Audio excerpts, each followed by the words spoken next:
let's talk about prayer.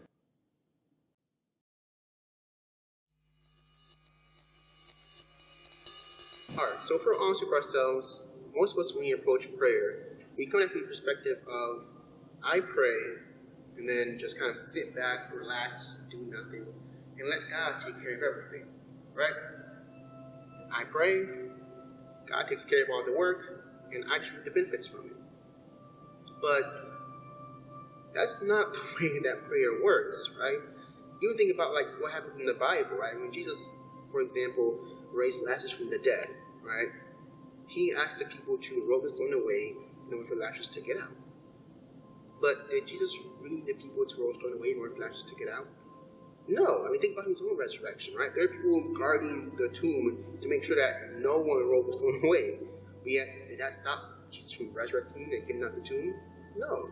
It was simply a way for the people to be involved, to participate in the miracle, right? Think about the blind man, Jesus, spits in the ground, makes mud out of it, puts it over the blind man's eyes, tells the man to go wash in the pool of Siloam.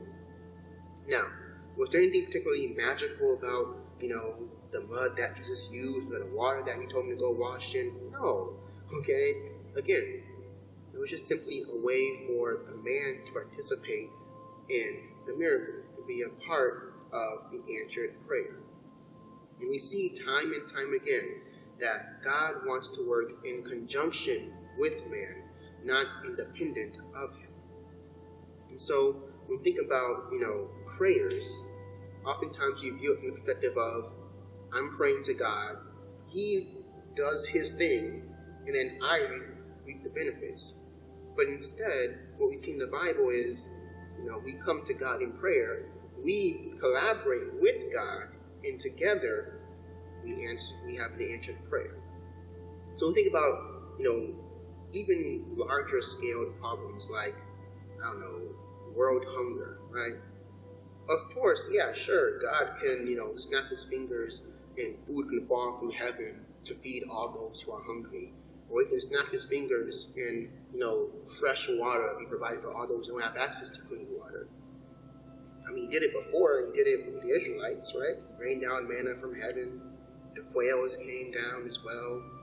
He provided water, streams of water that came out of a rock. So, of course, yeah, God can do that. But would that really be solving the real problem? See, we as humans, we tend to have a very kind of limited perspective, a very superficial view of things.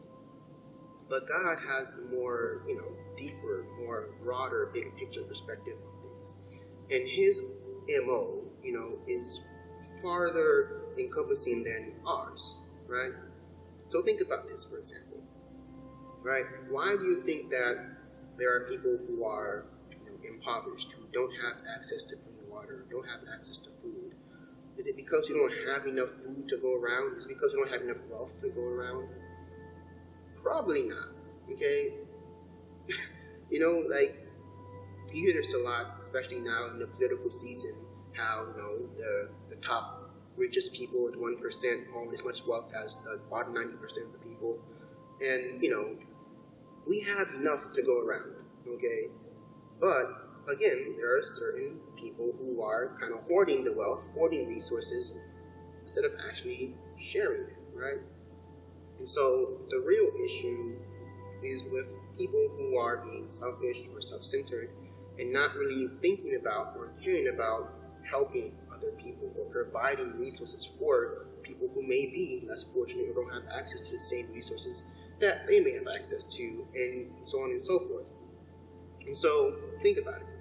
If God were to just kind of snap his fingers and rain down food from heaven and rain down water or whatever they needed, okay, and, take care of all the people, all that would do is pretty much serve as confirmation to people who are already greedy, who are already being selfish, to continue to be selfish. Oh, well, I don't have to worry about caring about other people or sharing my resources or being, other-centered at all, because I don't have to care about them because God will take care of them, right? I don't have to care about other people because that's God's problem. I don't have to care about anyone else but myself, because that's not my issue.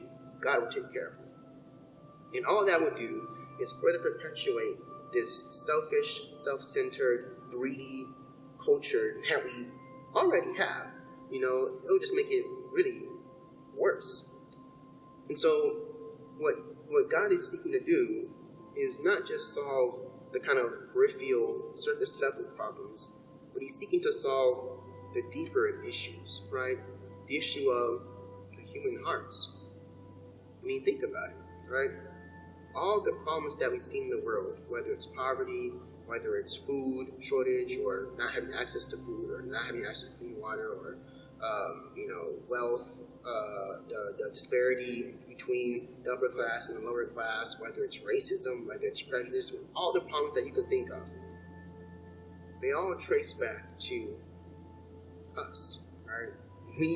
About 90% of the problems in the world can be traced back to just the human heart, and the fact that we are selfish, we are prideful, we are self-centered. We don't care about other people unless we care about ourselves, right? All these problems can be traced back to us being the problem. And the only way to really change the world and make it a better place is to first start with changing us. And here's, I guess, the bad news, if you think about it that way, is God does not have the power to change us. He does not have the power to change our hearts, or change our minds, or change our character, unless we give him permission to. God's not going to override our free will. God's not going to override our choice. Yes, he's omnipotent and he can do all things, but he's not going to work against us, right? We need to collaborate with him. And God can't also change the world unless he first changes us. And God can't change us unless we collaborate with him and partner with him to allow that change to take place. So at the end of the day, to make the world a better place, we need to collaborate with God. If you want to start seeing answered prayer, instead of just sitting back and trying to outsource our prayers to someone else to let them, take care of the problems, how about we instead ask God, Lord, how can I be a part of the solution? Right? I don't want to just give someone else the issue, give someone else the problem, tell them to solve it. How can I be a part of the answer to this prayer? How can I collaborate with you and work with you so that we can together, change not just myself, but the world around me as well, right? So don't just pray to God to solve your problems or solve the issues of the world around you. Pray that God will help you be a part of the solution, to be a part of the answered prayer. And as always, think on these things, or better yet, pray on these things.